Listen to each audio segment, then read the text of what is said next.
Assalamualaikum warahmatullahi wabarakatuh. Kuliah kita pada hari ini adalah penerapan bioteknologi pada reproduksi ikan. Jadi seperti kita ketahui bahwa pilihan-pilihan jenis kelamin pada ikan itu untuk dibudidayakan itu bisa juga dipengaruhi oleh jenis kelamin. Jadi ada ikan-ikan yang lebih besar jantannya dibanding betina, ada yang sebaliknya. Kemudian di samping keperluan pemilihan jenis kelamin itu karena adanya preferensi jenis kelamin tertentu, namun ada juga kondisi di mana ada upaya untuk membuat ikan itu berkelamin tunggal. Misalnya jantan semua atau betina semua. Mengapa? Karena ketika kita melakukan budidaya kemudian bercampur antara jantan dan betina, tidak menutup kemungkinan ada ikan-ikan yang mengalami reproduksi meskipun sebenarnya ukurannya masih jauh di bawah ukuran reproduksi yang normal. Ya, ikan-ikan seperti ikan nila itu kalau Anda pernah perhatikan itu dia ukuran misalnya untuk dikonsumsi sekitar 80 sampai 100 gram per ekor, ya mungkin baru ukuran 20 atau 25 gram itu sudah bisa mencapai kematangan kelamin. Sehingga jika kita mencampur jantan dan betinanya, maka pada ukuran yang masih di bawah ukuran konsumsi dia akan kawin mawin. Nah, apa akibatnya?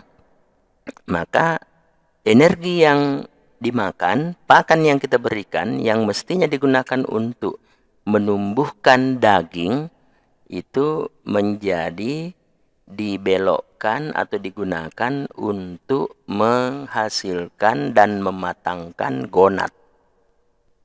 Nah, baik itu gonat jantan maupun gonat betina. Nah, akibatnya yang lain apa? Kolam menjadi penuh sesak, ya, kepadatannya menjadi meningkat.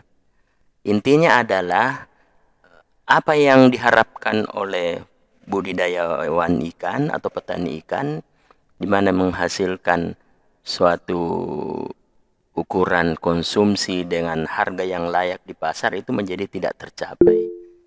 Karena itu, maka upaya-upaya yang dilakukan oleh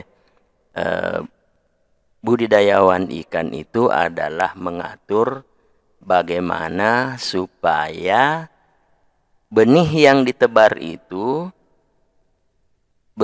terdiri dari satu jenis kelamin saja, betina saja atau jantan saja. Karena adanya tuntutan pasar untuk menghasilkan ikan dengan satu jenis kelamin, maka perkembangan bioteknologi kemudian beberapa menggunakan atau memanfaatkan beberapa teknik-teknik untuk menghasilkan benih dengan satu jenis kelamin. Jadi ini saya ambil dari googling ya.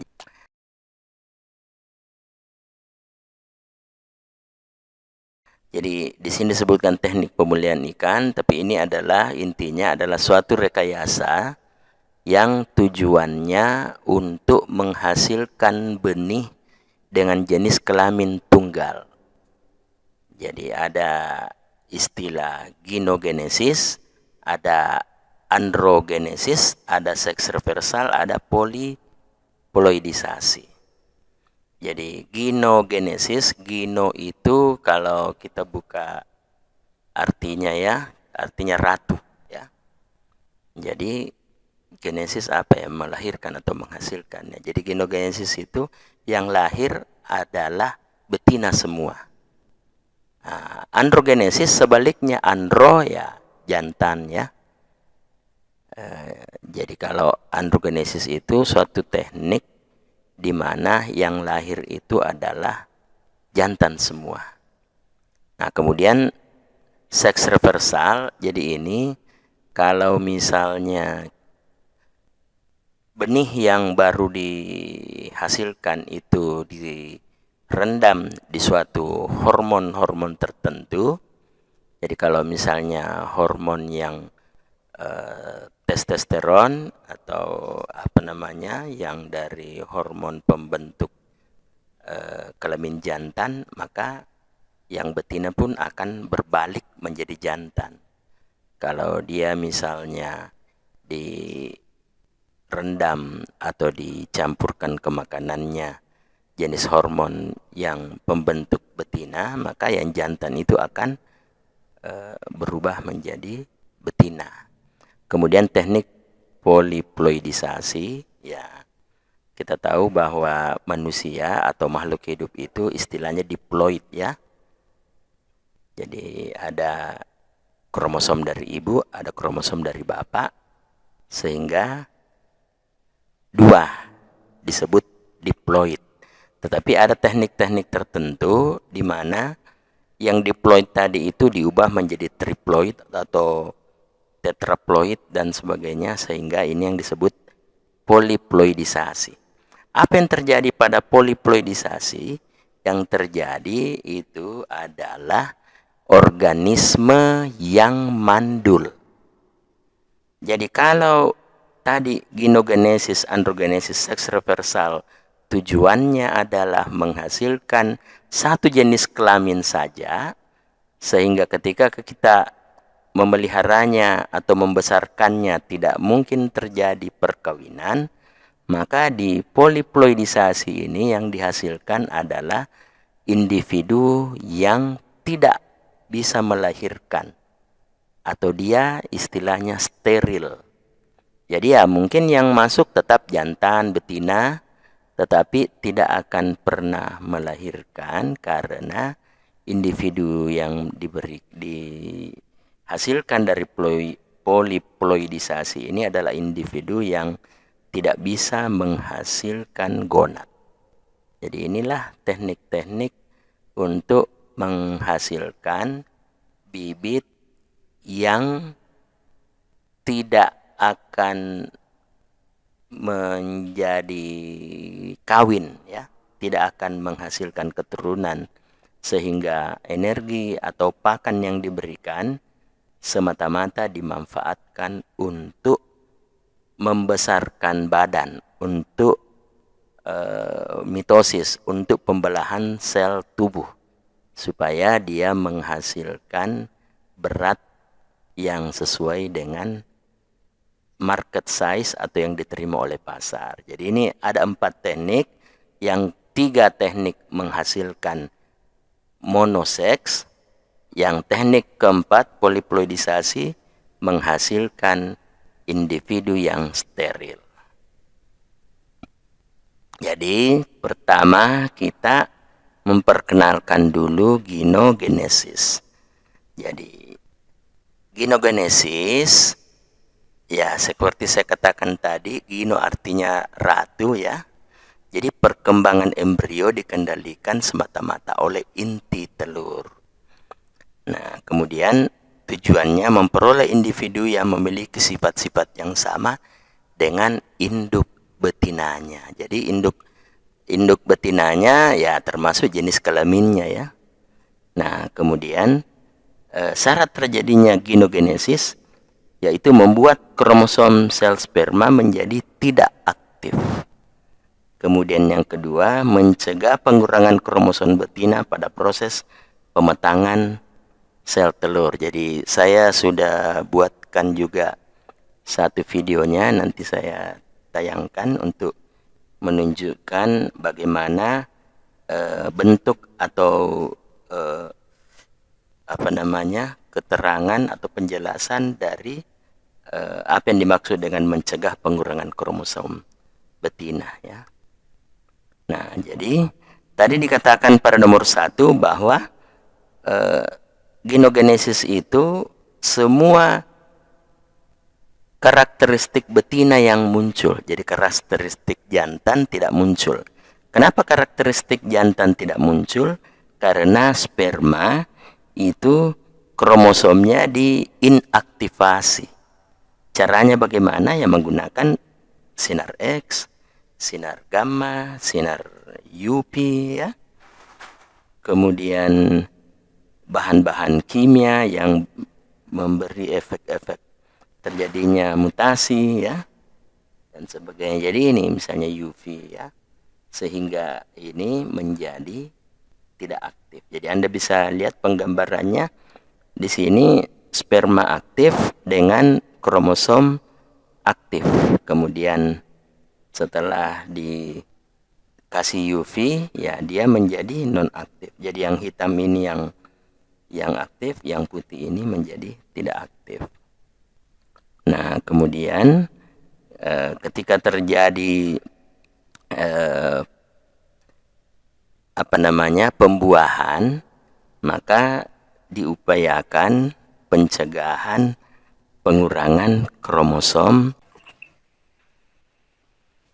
Pada saat kita mempelajari kuliah pertemuan awal, kita minta Anda untuk mempelajari bagaimana teori-teori pembagian kromosom pada pembelahan mitosis dengan pembelahan meiosis, di mana pada pembelahan meiosis itu terjadi proses pengurangan jumlah kromosom menjadi separuh dari induknya pada saat pembentukan gonad sel telur atau sel sperma.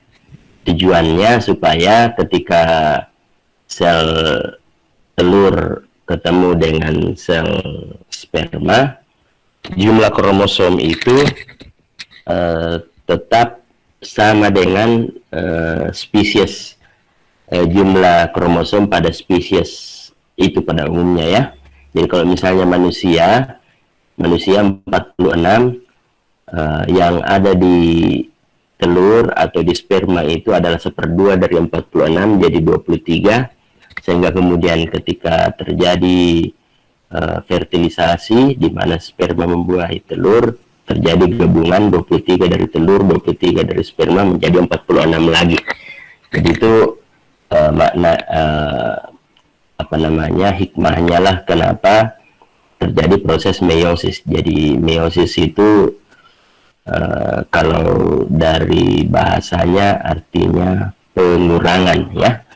Nah, kemudian ada lagi yang disebut dengan genogenesis dan androgenesis. Genogenesis itu geno artinya ratu ya. Maknanya ratu ini maksudnya bahwa pada saat pembuahan maka yang terjadi ketika telur dibuahi oleh sperma akan terbentuk zigot, di mana zigot itu atau calon embrio itu ditentukan oleh kandungan genetik dari ibu. Nah, selanjutnya kita akan mempelajari genogenesis. Namun sebelumnya kita mesti memahami dulu bagaimana proses meiosis dalam sel telur. Jadi proses meiosis pada telur itu akan terjadi sesaat setelah fertilisasi. Jadi ketika ada sperma kemudian membuahi telur, maka pada saat itulah terjadi juga meiosis, di mana telur yang 2N ini akan menghasilkan 2 sel, yaitu masing-masing dengan memiliki 1N. dalam kondisi normal, ketika sperma membuahi telur, maka telur akan mengalami meiosis, menghasilkan 2 sel dengan masing-masing N.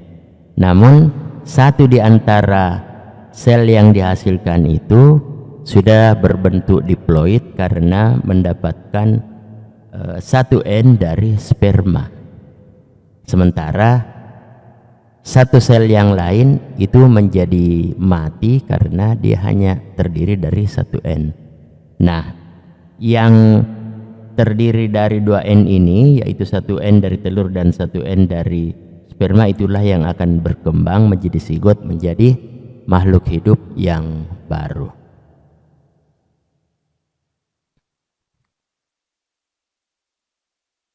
Nah, lalu apa yang terjadi pada genogenesis? Kita tahu bahwa pada genogenesis itu sesuai dengan namanya, gino artinya ratu, maka embrio atau generasi baru yang lahir adalah semata-mata ditentukan oleh karakteristik dari induk betina.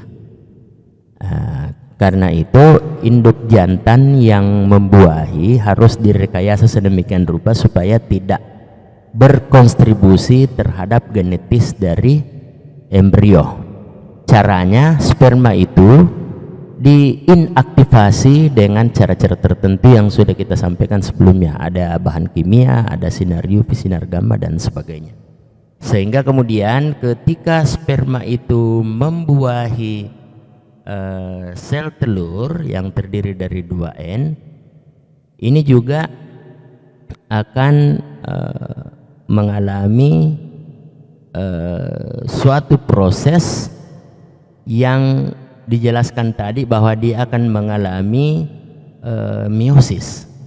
Jadi begitu dibuahi, dia akan berusaha untuk meiosis, menghasilkan 2 sel dengan masing-masing N. Namun disinilah rekayasa itu dilakukan. Kita tahu kan bahwa sperma yang masuk itu tidak membawa N. Jadi dia hanya menjadi pemicu terjadinya meiosis. Nah, ketika kemudian proses meiosis itu akan berlangsung yang berakibat pada terpisahnya sel ini menjadi 2 sel, masing-masing menghasilkan 1 N. Disinilah kita rekayasa dengan memberikan kejutan suhu atau kejutan listrik, sehingga proses meiosis yang dipicu oleh fertilisasi dari sperma tidak terjadi. Sehingga apa yang terjadi? Karena meiosis tidak terjadi, maka yang berada di telur ini adalah tetap 2 N. Kenapa? Karena yang kontribusi dari sperma itu tidak ada. Jadi di sini tidak ada N di sini. Jadi dengan gangguan kejutan listrik atau suhu di sini tidak terjadi meiosis, sehingga telur yang ada di sini itu tetap memiliki 2 N.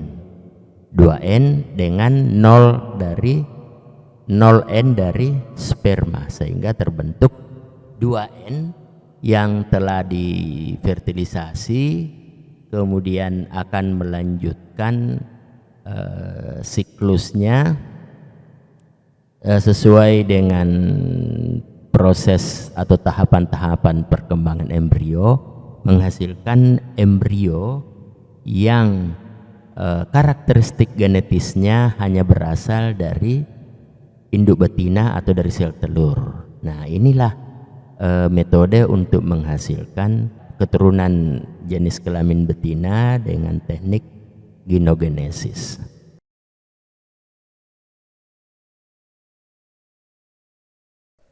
Androgenesis, kita melanjutkan ke androgenesis. Jadi androgenesis ini adalah kebalikan dari genogenesis tadi. Jadi kalau pada genogenesis yang dimatikan adalah kromosom jantan sehingga yang menjadi penentu adalah betina, maka pada androgenesis yang dimatikan adalah kromosom dari telur sehingga yang jadi penentu adalah sperma. Nah,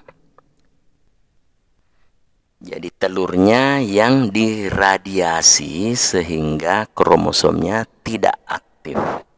Jadi tujuannya memperoleh individu yang memiliki sifat-sifat yang sama dengan jantannya.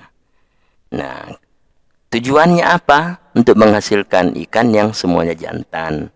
Kemudian menghasilkan ikan yang galur murni. Jadi karena yang dihasilkan, yang diturunkan ke keturunannya hanya berasal dari jantan, ya maka kalau sifat-sifat unggul pada jantan ingin kita dapatkan galur murninya, ya itu dengan androgenesis bisa kita dapatkan, karena ketika keturunan yang lahir itu tidak ada kontribusi dari kromosom betina atau anduk betina di dalamnya.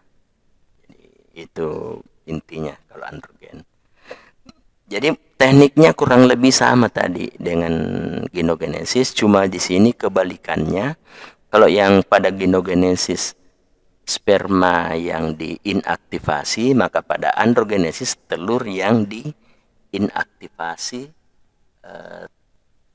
kromosomnya, ya. Androgenesis adalah pembentukan generasi baru yang karakteristik genetisnya hanya berasal dari karakteristik genetis yang dimiliki oleh induk jantan, ya. Jadi dengan harapan bahwa semua karakteristik genetis berasal dari jantan, maka yang karakteristik genetis yang ada di telur itu kemudian dirusak, ya, dirusak. Jadi kromosom yang ada di telur itu dirusak dengan cara-cara yang seperti telah disampaikan sebelumnya. Ada yang pakai sinar UV, ada yang pakai zat-zat kimia tertentu, ya, sehingga kemudian ketika sperma membuahi telur, maka dia akan membawa N, ya, satu N dari sperma, kemudian membuahi telur di mana telur tidak mempunyai kromosom, sehingga terbentuklah zigot di mana kromosom hanya terdiri dari satu N di dalam zigot ini, dalam telur ini. Nah, kemudian ketika zigot ini mengalami proses perkembangan sesuai tahapan-tahapan dalam embriologi, maka ketika zigot ini masuk atau akan melakukan mitosis pertama sejak jadi zigot, dia itu dihambat sehingga proses replikasi menjelang mitosis tetap berlangsung, di mana N direplikasi menjadi 2N itu tetap berlangsung, namun pembelahan selnya itu dicegah. Cara mencegahnya ya seperti yang kita lakukan pada saat genogenesis dengan shock listrik atau suhu. Jadi ini mungkin gambaran sederhananya kalau kita menggunakan contoh kromosom pada manusia. Nah, di dalam mitosis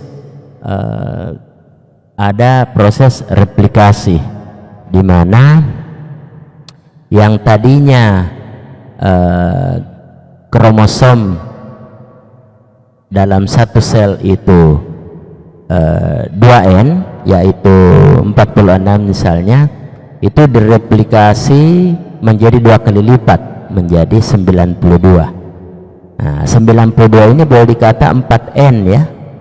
Nah, kemudian ini mengalami pembelahan sel menjadi 92 terbagi 2 menjadi 46 dan 46. Nah, di sini dalam proses androgenesis ini proses replikasi didukung atau tetap dibiarkan berlangsung, tetapi pembelahan selnya yang dicegah tidak terjadi.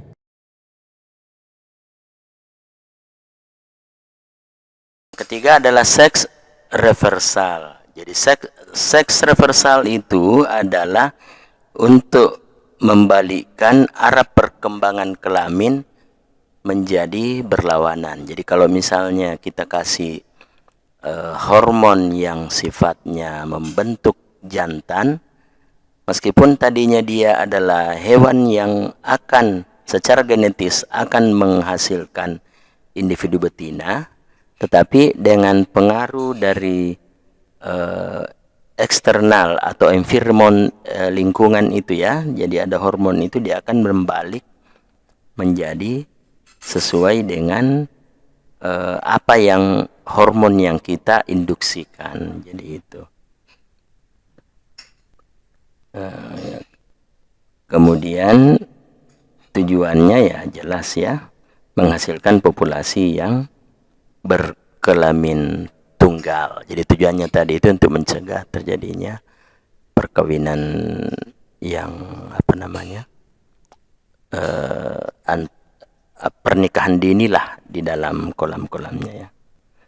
Nah, kemudian ekspresi jenis kelamin itu bergantung pada dua proses. Yang pertama, determinasi seks yang bertanggung jawab pada genotip. Jadi di sini determinasi seks itu yang berperan adalah gen. Nah, yang kedua, diferensiasi seks itu yang bertanggung jawab adalah bagaimana perkembangannya itu dipengaruhi oleh gen atau fenotip ya. Nah, jadi kalau kita misalnya berbicara dalam konteks kromosom, maka kalau pada manusia misalnya XX itu betina, XY itu jantan ya. Mungkin yang pernah mempelajari genetika masih sempat mengingat bahwa kalau homosigot itu adalah betina, heterosigot itu adalah jantan. Jadi dengan variasi dari sudut pandang kromosom, maka seks ratio jantan betina itu adalah 1:1. Itu dari aspek kromosom. Namun ada juga penentu yang bersifat poligenik, artinya yang berperan lebih dari satu. Yang pertama dia ada di kromosom, dan yang kedua ada di autosom. Jadi di samping dia ada di sel kelamin, dia juga ada di sel tubuh ya. Jadi ada penentu yang sifatnya epistatik ya. Jadi kalau modelnya seperti ini, maka perbandingan jantan betinanya itu kadang-kadang tidak 1:1. Kemudian yang ketiga adalah environmental sex determination, yaitu penentuan kelaminnya ditentukan oleh suhu. Ya, kita misalnya mengetahui bahwa hewan seperti penyu ya, yang apakah dia jadi jantan atau dia jadi betina itu tergantung pada suhu. Suhu ketika dia dirami. Ya. Jadi ini kadang-kadang meskipun secara genetik misalnya dia jenis kelamin betina atau jantan, tetapi karena diinduksi oleh suhu yang membentuk jenis kelamin yang berbeda, maka dia akan mengikuti apa yang terdapat di lingkungannya. Sehingga di sini disebutkan kontrol seks melalui manipulasi lingkungannya. Nah, kemudian proses diferensiasi seks adalah perkembangan gonad ikan menjadi jaringan yang sudah pasti atau definitif melalui bakal gonad berdiferensiasi langsung menjadi ovari atau testis. Kemudian ada ini yang langsung ini ya. Jadi kalau dia jantan ya langsung jadi testis. Kalau dia betina dia langsung jadi ovari. Tetapi ada juga yang modelnya, jadi awalnya misalnya gonad berdiferensiasi menjadi ovari, kemudian setengah populasi berhenti berdiferensiasi sebagai betina untuk selanjutnya berdiferensiasi menjadi jantan. Jadi awalnya semuanya ke ovari atau sel telur, tetapi kemudian telur itu ada yang berubah menjadi betina, ya ada yang berubah menjadi jantan. Nah, ini kontrol diferensiasi seks dilakukan melalui pemberian steroid sebelum muncul tanda-tanda diferensiasi gonad dan diteruskan sampai setelah terjadi diferensiasi. Jadi ada dua jenis hormon yang dipakai ini untuk menghasilkan betina pakai estrogen, untuk jantan pakai hormon-hormon androgen. Jadi untuk betina pakai estradiol, untuk jantan pakai metil testosteron. Kemudian ikan-ikan yang dibelokkan, jadi misalnya secara genetis dia akan menjadi hewan jantan, tetapi dia diberikan estradiol 17 beta ini ya, sehingga dia kemudian menjadi betina. Nah, betinanya itu akan bersifat permanen, kemudian dia juga akan berfungsi sebagai sebagaimana betina yang normal. Nah, di androgen juga begitu, meskipun misalnya hewannya, individunya secara genetis membentuk betina, tetapi akibat karena diekspos dengan metil testosteron, maka dia akan berubah menjadi jantan ya. Nah, seperti ini. Kemudian ini contoh aplikasi teknik seks reversal. Ada yang pakai lewat pakan, ada yang lewat, jadi ada yang dimasukkan lewat pakan ya. Misalnya untuk pakan buatan ini dicampurkan ke pelet.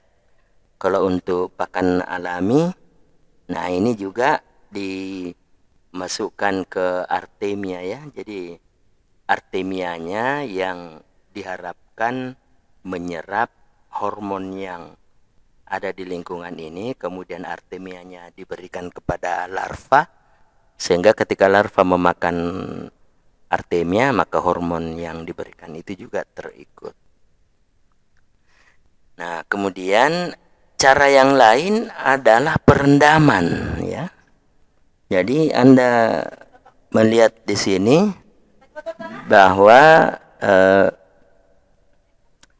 jantan telur itu direndam dengan menggunakan hormon, apakah tadi hormon androgen atau hormon estrogen ya. Jadi tergantung, kalau mau dijadikan jantan pakai androgen, kalau mau dijadikan betina estrogen tadi.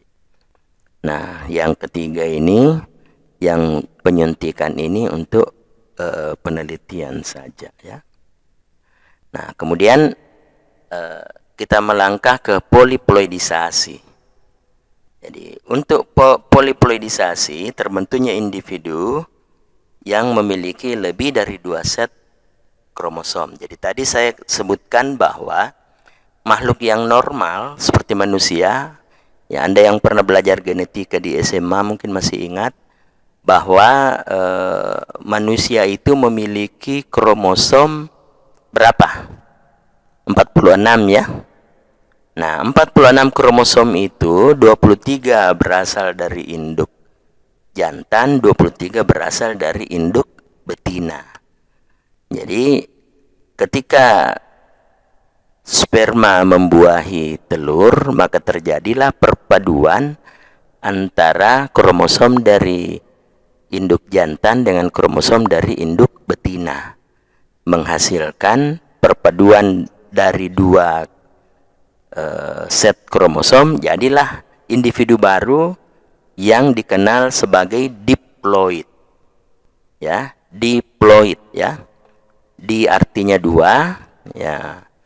Artinya berasal dari induk jantan dan induk betina.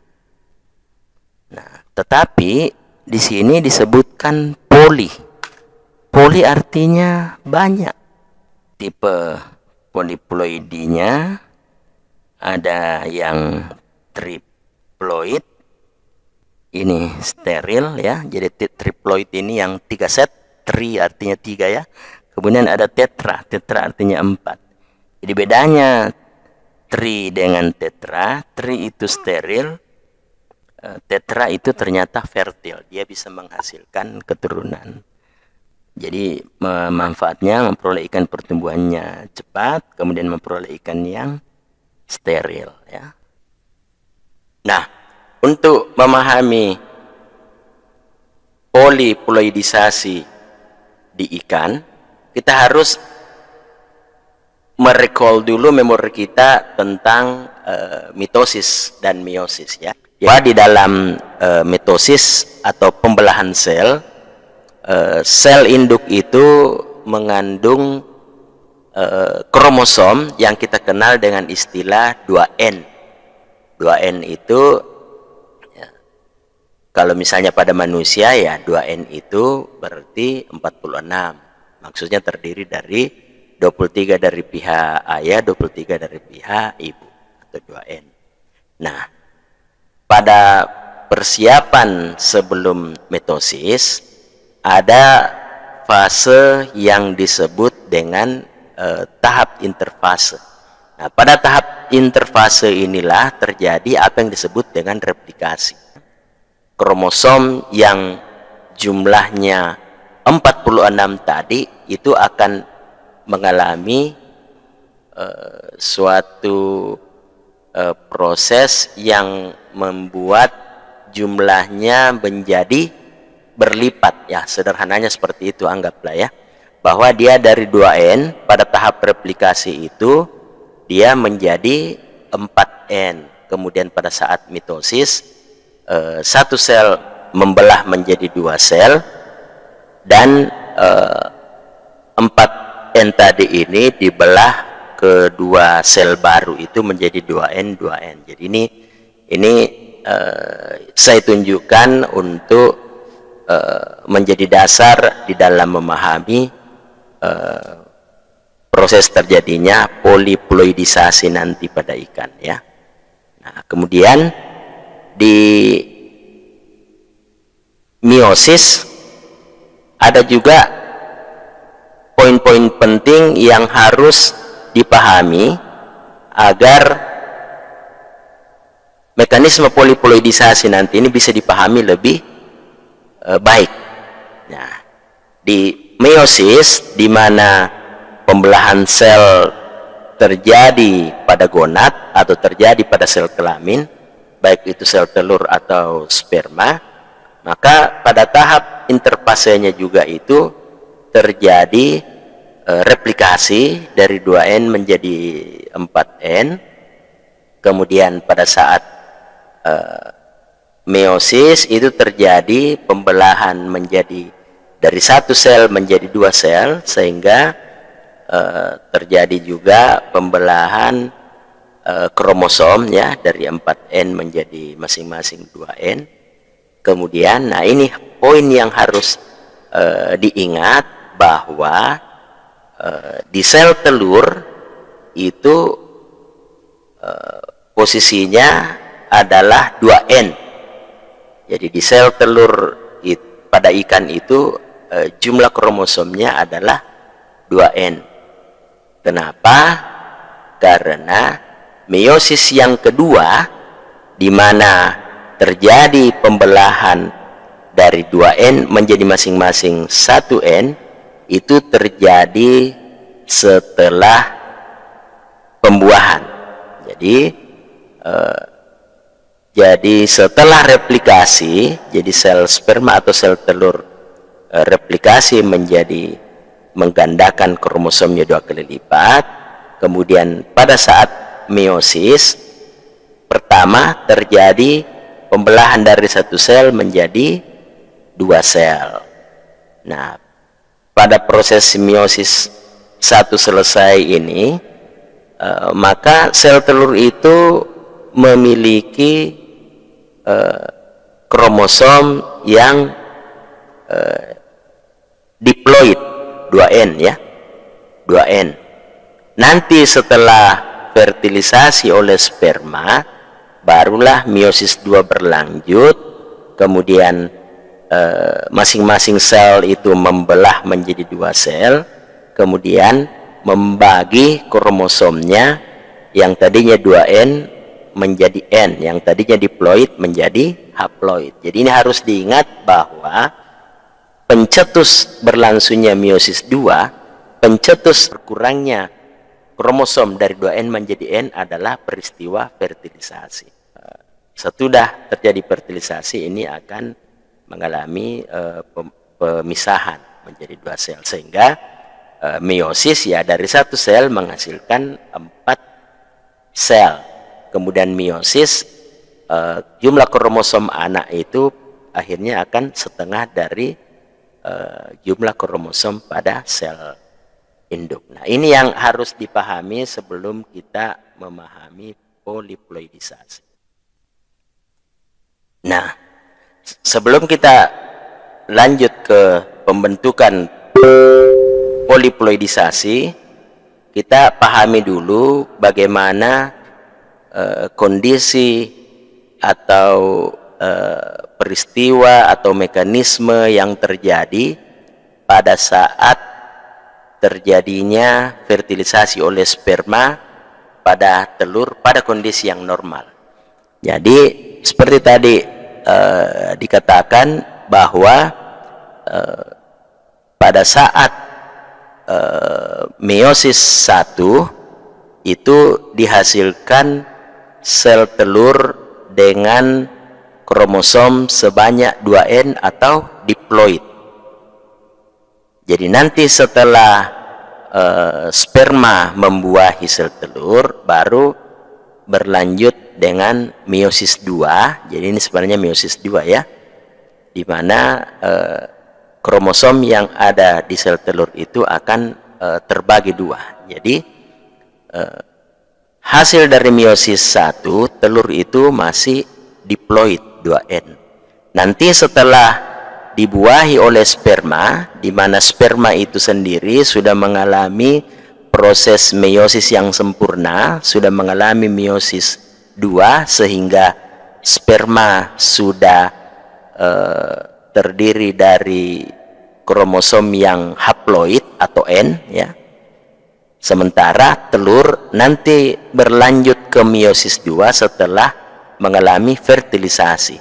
Jadi ketika sperma membuahi telur yang baru saja menyelesaikan meiosis 1, belum masuk meiosis 2, di mana kromosomnya berjumlah 2N atau diploid, maka kondisi yang normal terjadi adalah begitu sperma membuahi telur, ini akan menjadi pemicu terjadinya meiosis 2. Maka telur ini akan membelah menjadi 2 sel, kemudian masing-masing mengandung hanya satu N. Nah, kemudian yang satu N itu menerima sperma atau dibuahi oleh sperma yang juga membawa N, sehingga terjadilah perpaduan dari telur yang haploid ditambah dengan sperma yang haploid menjadi suatu sel normal yang diploid. Jadi tadi terjadi pembelahan menjadi dua sel yang mendapatkan kromosom haploid dari sperma akan melanjutkan kehidupannya, sementara bagian sel telur yang tidak menerima sperma itu akan mati. Jadi ini adalah kondisi yang normal.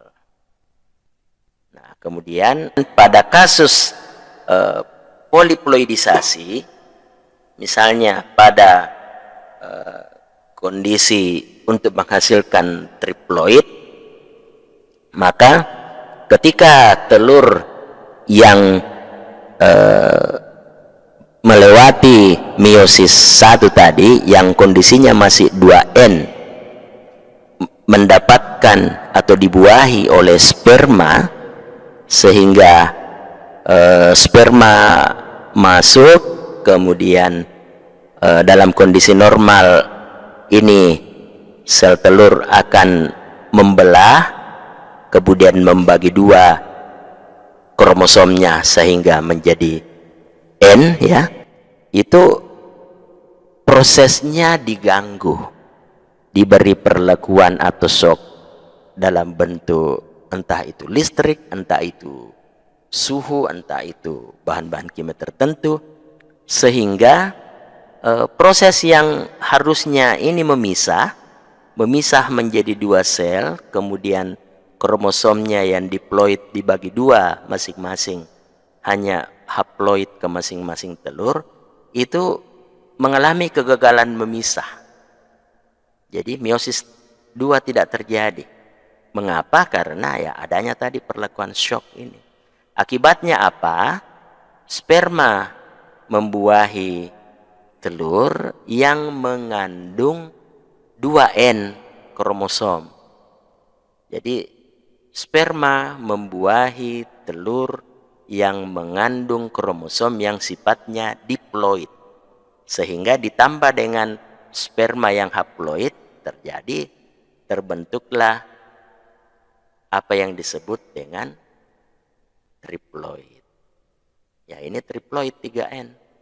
Nah, kemudian sebagaimana tadi ketika disampaikan merecall memori tentang mitosis. Nah, di dalam mitosis itu, mitosis pertama yang terjadi setelah terjadinya fertilisasi, 3N ini kemudian akan mengalami replikasi menjadi 6N, kemudian melalui proses mitosis yang normal, maka satu sel menjadi dua sel, kemudian masing-masing sel itu mengandung kromosom sebanyak 3N, yaitu dibagi dari induknya yang 6N. Nah, inilah penjelasannya, mekanisme dari pembentukan triploid. Nah, selanjutnya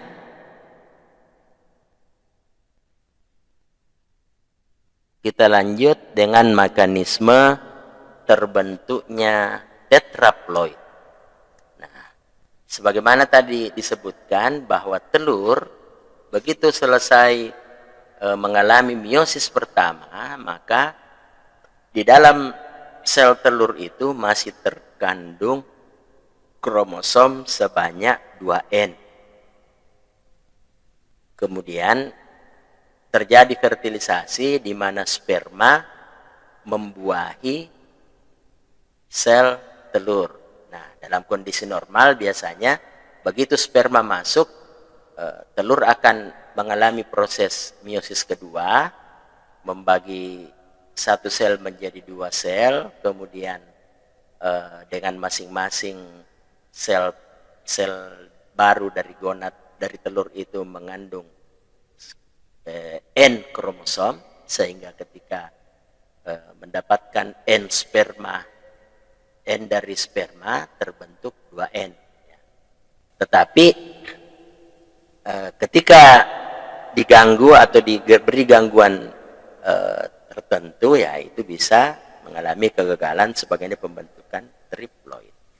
Namun pada tetraploid, sperma membuahi telur, di sini belum diganggu, sehingga terjadi proses meiosis kedua, di mana terjadi pembelahan dari telur menjadi 2 sel baru yang masing-masing terdiri dari N kromosom. Nah, kemudian N kromosom ini dari telur mendapatkan N kromosom dari sperma, sehingga menghasilkan sel telur normal, zigot normal, yaitu 2N.